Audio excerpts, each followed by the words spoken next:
Good evening, good morning. Very Truman show there.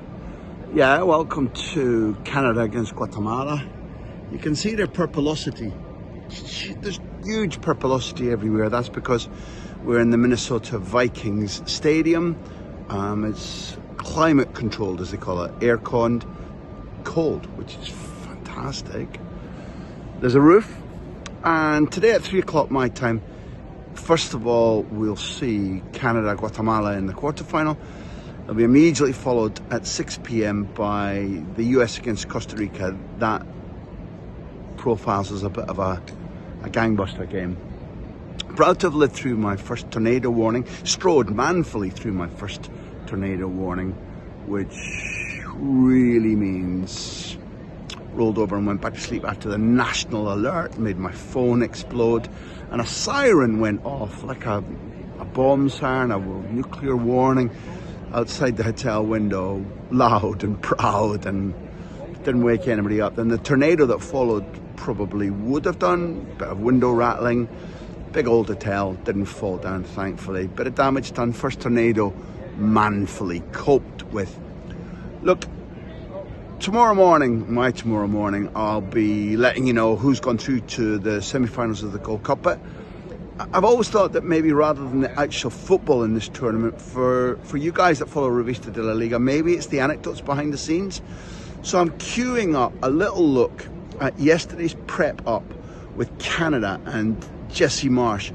Jesse Marsch I'm warming to, certainly in the relationship you have as an interviewer, producer, reporter.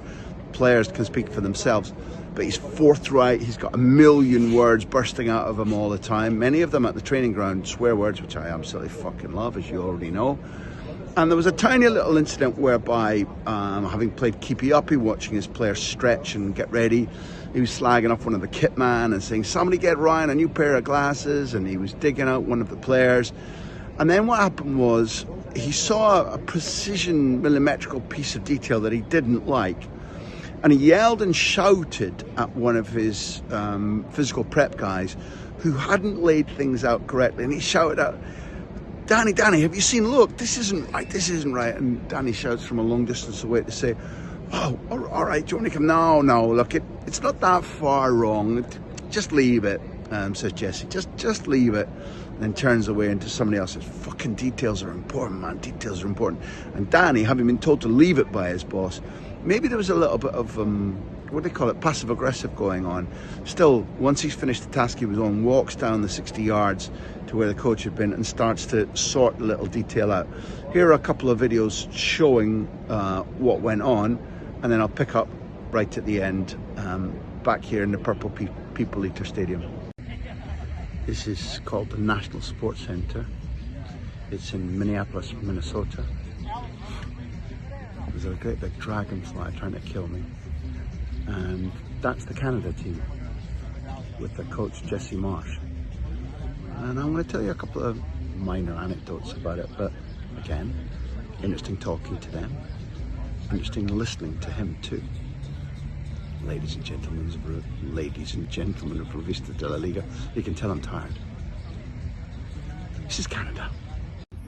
Now that I've told you that little anecdote, these are the little yellow strips in question and how close they are to the touchline. Can you see them? And they were just maybe about half a foot further towards the coaching staff. And that's what caused Jesse Marsch just to raise his voice a little bit. And then this was the exercise in question. All it was about was that the little running recovery area, which is between the white touchline and those yellow strips, shouldn't be too wide. So it actually reduces the number of steps the players have to take and how wide they can go. Keeps the exercise tight. And Jesse Marsch just said, come on guys, we were on the pitch for 2 fucking hours yesterday. Let's keep this tight and short and good. I'm warming to him. Bench time. No bench for me today, I'm in full action. So there's just a tiny little snippet of training in the Canada camp. Another little snippet is what's been keeping them entertained is a game called Mafia. The Canada players have been using this game to blood in new players and to bond and to have something to break the long time. They've been together about a month now, nearly. And what it is everybody gets assigned roles. There's Mafia killers, there's doctors, there's members of the public, and the Mafia will kill people overnight and they have to work out who it is. And the players are really good in explaining how that breaks down, like timidity in new players or timidity simply in younger players.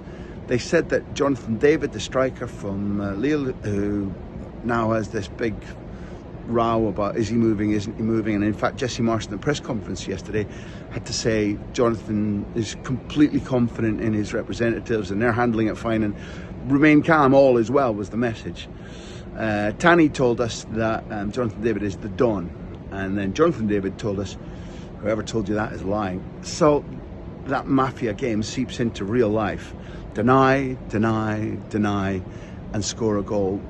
He also said, having missed a penalty against El Salvador before scoring in the last game of the group stage, we asked him, what do you feel like when you miss a penalty? And he just goes, next play. I like it. Canada to beat Guatemala? Yeah, I think so. US to beat Costa Rica? On paper, it doesn't look all that certain, but Costa Rica missing 5 players because of injury and suspension. Do they have the depth to replace them? I think they probably don't. Tyler Adams is back. I think he can make an influential difference to Mauricio Pochettino's team. I think it's Canada and the US to progress. But que sé yo. Stay tuned.